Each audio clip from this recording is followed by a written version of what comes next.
空白の100年に起きた巨大な戦いはまだ終わってはおらんのだ。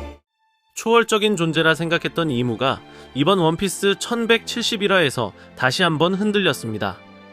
그 이유는 심해 계약을 맺은 존재가 죽게 되면 이무에게도 리스크가 동반했기 때문이었죠.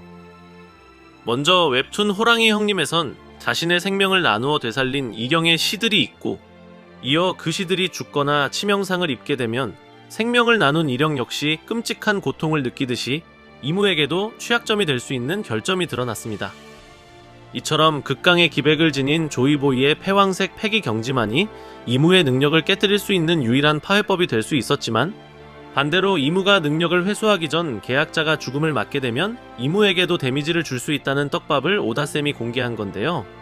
그렇게 800년 이상을 살아오며 38년 전 록스와 로저 그리고 거프를 동반한 강한 전력들의 패왕색 공격에도 아무런 데미지를 받지 않는 모습 등 절대적이라 생각했던 이무였지만 초월적인 모습에도 허점이 존재하고 있다는 점을 알 수 있었죠. 때문에 이번 엘바프 편에선 에그헤드처럼 오로성을 쓰러뜨릴 수 없어도 군코의 몸으로 강림한 이무의 빙의를 해제시켜야만 엘바프의 평화를 지킬 수 있는 건데요. 그래서 오늘의 영상은 위기에 처할 수밖에 없는 사왕 밀짚모자 해적단과 불사의 능력자 신의 기사단의 싸움, 그리고 800년 만에 부활한 니카 루피가 승리할 수 있는 엘바프 편의 결말 떡밥을 함께 살펴보겠습니다. 먼저 이번 원피스 1171화에서 밝혀진 또 다른 중요한 떡밥은 바로 라그니르의 주인 로키가 불사의 능력자 하랄드를 죽일 수 있다는 점이었는데요. 이처럼 하랄드가 죽자 리스크가 전해진 이무는 고대 거인족 전사에게 불사의 몸과 강대한 힘을 주었다며 이무마저 하랄드를 괴물이라 평가했죠. 그렇게 하랄드는 과거 해군대장을 죽인 최강의 해적 록스와 견줄 수 있는 패왕색을 지닌 거인족으로서 당시 패위감도 사용할 수 있던 극소수의 강자였습니다. 때문에 록스와 견줄 수 있는 로저와 거프 그리고 흰수염이 이무와 심해 계약을 맺었다 해도 무방할 정도로 하랄드의 강함은 상상 이상이었죠. 때문에 기사단의 파회법을 알고 있으며 과거 샹크스를 지켜낸 로저 해적단의 스코퍼 가반 또한 불사의 능력자 하랄드가 이대로 성을 빠져나갔다면 세계를 멸망시킬 수 있는 불길한 미래도 예감했었는데요. 하지만 14년 전 로키를 통해 가반의 생각이 완전히 달라졌죠. 그 이유는 다쳐도 계속 재생하는 몸을 로키가 멈췄기 때문이었습니다. 결국 그 자리에서 번개를 내리칠 수 있는 라그니르의 특징은 물론 전설의 열매를 먹어 변화된 로키의 외형과 전투를 바라본 가반은 거인족의 영웅 야르에게 엘바프 비보에 관한 힘을 물어봤었죠. 한편 400년 이상 살아온 야르의 반응은 엘바프의 비보에 그런 힘이 있다고는 듣지 못했다며 야르 또한 가반의 물음에 정확한 답변을 들려주지 못했습니다. 이처럼 로키가 불사의 능력자 하랄드를 막을 수 있던 배경에는 전설의 능력에 관한 비밀이 숨겨져 있을지도 모릅니다. 하지만 14년 전 당시 로키는 라그니르의 주인이 되자 패왕색 패기가 무의식적으로 흘러나올 수 있게 되었고, 이어 강력한 번개를 내리칠 수 있었기 때문에 종합적으로 전설의 능력과 최상명검이 떠오르는 라그니르 그리고 패왕색 패기가 조합된 극강의 공격이 만들어져 하랄드를 죽일 수 있었을 거라 예측해볼 수 있는 건데요. 나아가 38년 전 패왕색 패기를 두를 수 있던 로저와 거프는 패왕색을 지닌 불사의 능력자 록스를 상대로 고전하며 같은 패왕색이면 방어에도 유용할 수 있다는 점을 깨달았죠. 때문에 록스의 패왕색 가드를 깨트리기 위해 로저는 최대 질량의 패왕색 패기 공격을 생각해냈고, 결국 로저와 거프의 기술을 직격으로 맞은 록스는 자아를 찾을 수 있었습니다.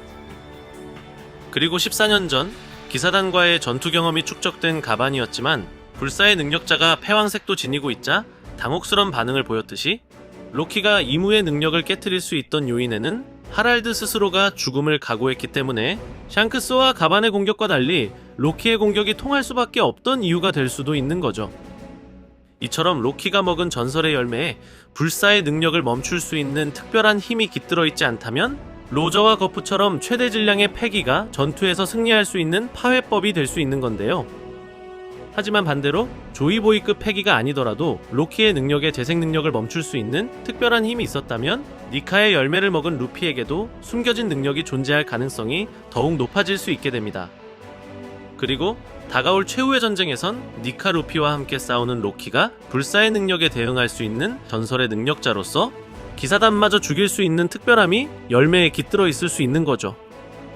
그렇게 루피와 로키의 능력이 강조되고 있는 것처럼 14년 전 스쿠퍼 가반의 패왕색 공격은 로키보다 강력했기 때문에 로키가 하랄드를 죽일 수 있던 배경에는 숨겨진 특별한 힘의 떡밥도 존재할 수 있는 건데요.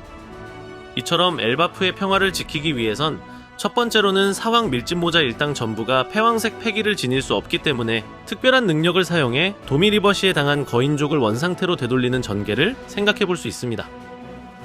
그리고 두 번째로는 현재 엘바프에선 기사단 킬링엄과 소머즈가 참전했기 때문에 루피와 로키가 불사의 능력자를 죽일 수 있다면 그때 이무에게 생기는 리스크를 이용해 군코의 몸을 강탈한 이무의 빙의 능력을 깨트릴 수 있는 거죠.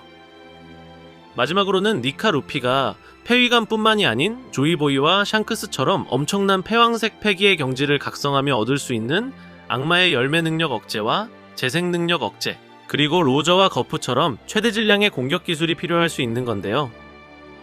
때문에 현재 엘바프에서 폐위감을 사용할 수 있는 전력은 사왕 루피와 라그니르의 로키, 그리고 전설의 해적 스쿠퍼 가반과 여망 조로, 마지막으로 패왕색 패기 유무가 공개될 수 있는 상디가 있어 갓벨리 사건이 떠오르는 전개로도 이어질 수 있는 거죠.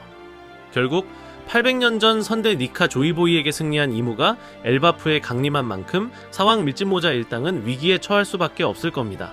그리고 이미 도리와 브로기가 도미 리버시에 당해 상당수의 악마의 군단이 만들어졌죠.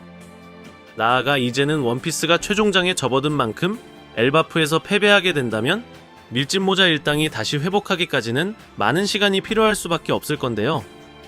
결국 조이보이의 패왕색 패기를 통해 에그헤드를 탈출했던 밀짚모자 일당이었지만 이제는 남겨진 패왕색 패기 각성 단계와 루피와 로키의 숨겨진 특별한 힘이 발동되어야만 악마의 능력에 대항할 수 있는 승리의 길이 열릴 수 있을 것 같습니다. 그리고 벽화에 기록된 모습처럼 루피 또한 최상명검의 버금가는 검과 이무의 공격을 방어할 수 있는 기물의 떡밥도 이번 엘바프 편에서 기대해볼 수 있는 건데요. 이처럼 현재로 돌아온 루피는 처음으로 세계의 진정한 흑막 이무와 처음으로 마주할 수 있게 됩니다. 그리고 밀짚모자 일당 또한 이무의 능력으로 변한 거인족의 모습에 충격을 받을 수밖에 없을 테죠. 결국 현재로선 패왕색 패기의 능력만이 불사의 능력자의 재생을 억제시킬 수 있겠지만 도미리버시에 당한 능력을 해제시킬 수 있는 특별한 힘도 필요한 상황인데요. 이처럼 전설의 능력자 루피와 로키의 전투가 본격적으로 시작될 수 있는 가운데 과연 루피가 먹은 해방의 전사 니카의 능력엔 도미리버시를 해제하는 숨겨진 능력이 존재할지, 아니면 조이보이급 패왕색 패기를 각성해 군코에게 빙의한 이무의 능력을 깨트리며 로키와 함께 엘바프의 평화를 지켜낼지는 앞으로 공개될 원피스 최신화를 기대해보면 좋을 것 같습니다. 오늘의 영상은 여기까지입니다. 시청해주셔서 감사합니다.